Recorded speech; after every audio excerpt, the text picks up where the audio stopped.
What's up? Good. Familiar face back on the defensive side of things with Quandre. Oh yeah, it's nice to see Quandre back. I mean, he's a great leader. He's been in this part of this organization for a long time, so everybody welcomed him back with open arms. When you see a defense like the Vikings that blitzes like crazy and you guys don't send extras, is it fun to play on a defense that blitzes that often, or do you care one way or another? It's definitely fun to blitz, but as a defensive lineman, we prefer to not blitz because, if we could rush with four and get to the quarterback, that means the sack is going to one of us in the defensive line room. And, we all talk about, how we would be happy if anyone got the sack on third down to get off the field. But as a competitive defense, our defensive line wants to get every sack. So sometimes we prefer to not send pressure. You've got at least, 17 guys with a half sack this year, which is like an incredible. Have you ever been on a team where it has been so distributed in that category? I'm not sure. I don't think I paid attention to it as much when I was younger, but it's definitely a unique thing here. At one point, the defensive coordinator, I think AD asked the guys to raise their hand if they got at least a half a sack in the room, and you just seem like the way we're distributed in our defensive meeting, it's like the secondary sits in the front, and then the linebackers, and then the D line, and you see guys from every level raising their hand, and I think that's pretty rare. What does it say about the guys like Derick Hall, who gets his first sack last week, even though he's been around the quarterback a lot? Because that could breed jealousy, or it could breed competition and camaraderie. Yeah, I think that's what's so special here is you don't see as much jealousy. You see a lot of camaraderie, a lot of competition, but at the same time, like even for a guy like Derick Hall who just got his first sack, whenever he's seen one of his peers or teammates get a sack leading up to his, he's the first one in there celebrating with them. And like I just said, it's like regardless of who gets the sack on third down, I think overall, we're excited to have a good defense. We're excited to get off the field in clutch situations. So, even if it's Spoon getting the sack on a blitz, although I want to get that sack, I'm still going to be happy that he got it. He's a part of our defense, and we all root for each other. What was the bigger picture message from Ed and Dirty when he asked you that? Like, what point was he making when he asked you guys that? I think that was the point is that, we were talking about our pressure rate. And his point was that, it's not just the D-line. It takes rush and coverage a lot of times. Like sometimes he was showing our pressure on quarterbacks, and, it took the quarterback to go through his second progression. So, there's some times where we're getting pressure because the secondary is doing their jobs by, making the quarterback hold the ball.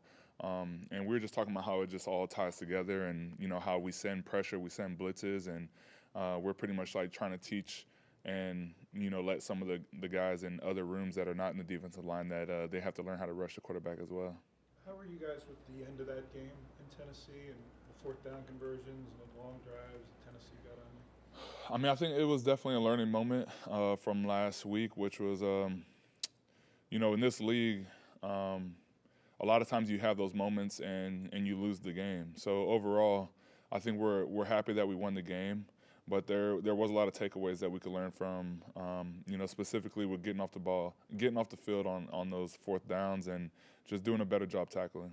Was it simply a matter of Ward ran around a lot and it was just kind of hard to get to him, or were there some other things you could have done there with some of the plays he was making? I think there was definitely some things we could have done there, but, at the same time, we got to give them credit. I think, he made some pretty impressive throws. I remember hitting him out of bounds all the way to our left, and he threw the ball completely across the field and just made a good play. Sometimes in football that's just going to happen. I think, where our defense does good is we swarm to the ball regardless of the situation, and a lot of times we stop those situations. When a quarterback's making a great play like that, we still get off the field. And, that's overall what stood out to me is that we kept fighting. I think you guys have the best or near the best first half scoring differential. So you're jumping out and leading. How is that alone helping defensive pass rush? It helps a lot because, one, our offense is staying on the field, sustaining drives long enough for our defense to recover from the last series. And, we're getting our wind and our legs back. So by the time we go back out there, we're ready to go. And then also when you get a jump on a team, they pretty much have to score. and a lot of times they abandon the run pretty early, and they have to pass the ball, which, you know, as a defensive line and as a defense that wants to get pressure on the quarterback, that's going to be in our favor. Who designed your shirts? I don't know. They just end up in my locker, and I love them.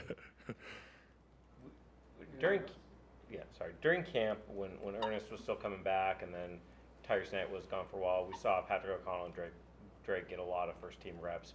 What kind of confidence did that give you guys as a defense, seeing them in that role, doing it for that long stretch?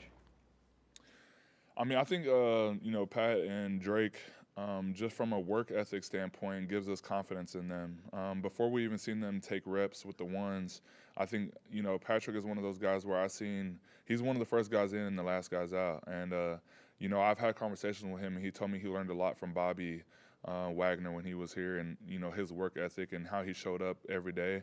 And I see those same patterns in Patrick. And, you know, to me, it's like that alone gives me the confidence in him when he's out there on the field with us. How about how physical he played in that game? I mean, he played great. He was coming down hills, hitting his holes. And, you know, a lot of times they tell defensive linemen, like, hold the old linemen off of our linebackers. And, you know, sometimes, like I just said, you know, us wanting to be selfish and get to the quarterback, it's the same way in the run game. It's like sometimes I want to shed the block so I can make the play. But when you have a linebacker coming downhill and hitting it like that, it's like I'll hold this offensive lineman off of you all day.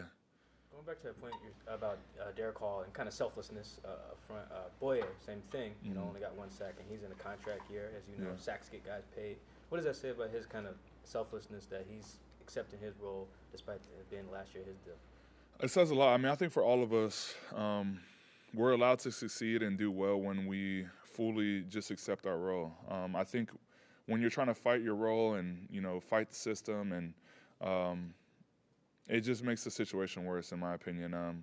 You know, he knows his role. He knows when he's out there on the field, and he has to maximize his opportunities and his snap count and all those things. So if you're not fully locked in and prepared and ready for the moment, and you're too worried about, you know, things you can't control, like outside of your role, then that's going to affect your plays when you're out there on the field. So I think, you know, that's a special thing on this team right now, on this defense especially, that, you know, guys are knowing their roles. They know when to take their opportunities and know when to take their shots. Make it sound like it's this, I mean, it's certainly a team effort, right, with culture. But how much of this is you talking about your past experience and being the leader in the room that says, this is how we are going to play? I mean, I think that is a big part of it. I think I do play a big role in the leadership in our defensive line. And luckily, I don't have to do it alone. We have guys like Jaran, DeMarcus Lawrence, you know, other good vets in our room. And that's something that, you know, we've been talking a lot about, is just making sure that we stay the course and just reminding the young guys that it's not easy to be in the position that we're in right now as a team. Leonard, on the unselfishness, how important was it for players to buy in early in OTAs, training camp? It just didn't happen now. Yeah. And how early and how important was that? I think that was, you know, that's a good point. I think it was really important to, you know, take it by the horns early on, because now by this time in the season, there's a lot of teams that have players that are down from injury. There's a lot of players battling through, you know, small injuries to stay on the field. There's a lot of, you know, things that could be going against teams. And, like, this is a time where we rely on our basics, rely on our culture, rely on our identity as a team. And I think that identity was created way back in OTAs and camp. So if we didn't have that strong base and strong foundation, you know, it would be really hard at this time of year. Thanks, Neil. Yeah. Thank you.